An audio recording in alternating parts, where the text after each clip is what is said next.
یہ لوگوں کو بڑے اچھے اچھے گھوڑے دیتے ہیں اور عطیات دیتے ہیں اور کھانا کھلاتے ہیں۔ تو اس طرح سے ان کا تعارف کروایا گیا۔ تو جب ابرہہ نے اس کو ملاقات کے لیے بلایا تو انہوں نے صرف اپنے اونٹوں کی بات کی کہ میرے اونٹ جو ہے وہ واپس کر دیے جائیں۔ تو اس پر ابرہہ کو بہت زیادہ حیرانی ہوئی اور وہ کہنے لگا کہ مجھے تو بتایا گیا ہے کہ آپ بہت بڑے سردار ہیں، تو میں نے یہ سمجھا تھا کہ شاید آپ خانہ کعبہ کی بات کرنے کے لیے میرے پاس آئے ہیں، تو شاید یہ کہ آپ کا تعارف مجھ سے غلط کروایا گیا ہے۔ انہوں نے کہا کہ نہیں، صرف مجھے اپنے اونٹ چاہیے۔ تو اس نے اس بات پہ راضی ہو گیا اور اس نے اس کے اونٹ واپس کر دیے۔ حضرت عبد المطلب نے ان اونٹوں کے کھروں پر چمڑا چڑھا دیا اور ان پر نشان لگا کر ان کو حرم میں چھوڑ دیا، اور خود جو تھے وہ ہیرا پہاڑی پر چڑھ گئے اور پھر اللہ سے دعا کی کہ اللہ تعالیٰ، انسان جو ہے اپنے سامان کی حفاظت کرتے ہیں، تو اپنے سامان کی حفاظت کر۔ اور ادھر سے ابرہہ جو تھا وہ اپنا لشکر لے کر آگے بڑھا، اور وہ خود ہاتھی پر سوار تھا اور درمیان میں تھا۔ تو ہاتھی کو جب مکہ کی طرف جو خانہ کعبہ کی طرف چلانے کی کوشش کی تو ہاتھی جو تھا وہ وہیں بیٹھ جاتا تھا، اور اس کو بہت مارا پیٹا گیا، لیکن ہاتھی جو تھا اس طرف بڑھتا ہی نہیں تھا۔ جب اس کا رخ جو ہے یمن کی طرف کیا گیا تو وہ اس نے چلنا شروع کر دیا، اور کئی بار جو ہے یہ چیز اس پر آزمائی گئی کہ جب خانہ کعبہ کی طرف اس کا منہ کرتے تو وہ اٹھتا ہی نہیں تھا، اور جیسے ہی کہ دوسری طرف منہ کرتے تو وہ چل پڑتا۔ پھر ابرہہ نے حکم دیا کہ ہاتھی کو شراب پلائی جائے تاکہ وہ بدمست ہو جائے اور اسے اس چیز کی ہوش ہی نہ رہے۔ تو وہ خانہ کعبہ کے اوپر جو ہے وہ حملے کے لیے چل پڑے، لیکن بہت کوشش کے باوجود وہ ایسا نہ وہ کر سکے، اس کو چلانے میں کامیاب نہ ہو سکے۔ تو اتنی ہی سی دیر میں اچانک جو ہے وہ آسمان سے ابابیل جو ہے وہ نمودار ہوئے، اور وہ ٹڈیوں کی مانند جو ہے جھنڈ کی شکل میں آئے، اور ان کی چونچوں میں 3 چھوٹی چھوٹی کنکریاں تھیں۔ تو انہوں نے ابرہہ کے اور لشکر ہے اس پر برسانے شروع کر دیے۔ تو ابرہہ کا لشکر جو تھا وہ ٹکڑے ٹکڑے ہو کر، اس کے سپاہی جو ہے ان کے بدن جو ہے وہ نیچے گرنا شروع ہو گئے۔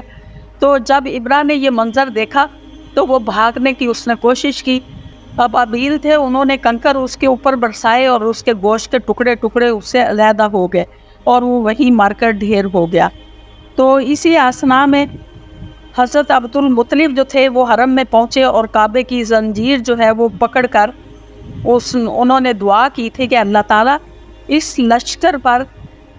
جو ہے وہ فتح عطا فرمانا، اور اس لشکر کو کبھی کامیاب نہ ہونے دینا۔ تو جب وہ انتظار میں تھے پہاڑ پر کہ ابھی حملہ ہوگا مکہ پر، تو لیکن انہیں وہ نظر نہیں آیا حملہ۔ تو جب وہ ہیرا پہاڑ سے اتر کر نیچے آئے تو انہوں نے کیا منظر دیکھا کہ پوری ابرہہ کی فوج جو ہے وہ تباہ ہو چکی ہے، اور وہ اس طرح سے پڑی ہوئی ہے جیسے کھایا ہوا بھوسا ہو۔ تو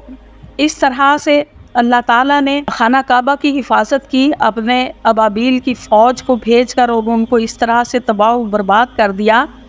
کہ وہ اس طرح سے تھے جیسے کہ کوئی جانوروں نے کھایا ہوا بھوسا ہوتا ہے، اس کی مانند ہو گئے۔ تو قرآن پاک میں اس کا ذکر جو ہے وہ 30ویں پارے میں سورۃ الفیل جو ہے اس میں ذکر کیا گیا ہے کہ الم تر کیف فعل ربک باصحاب الفیل الم یجعل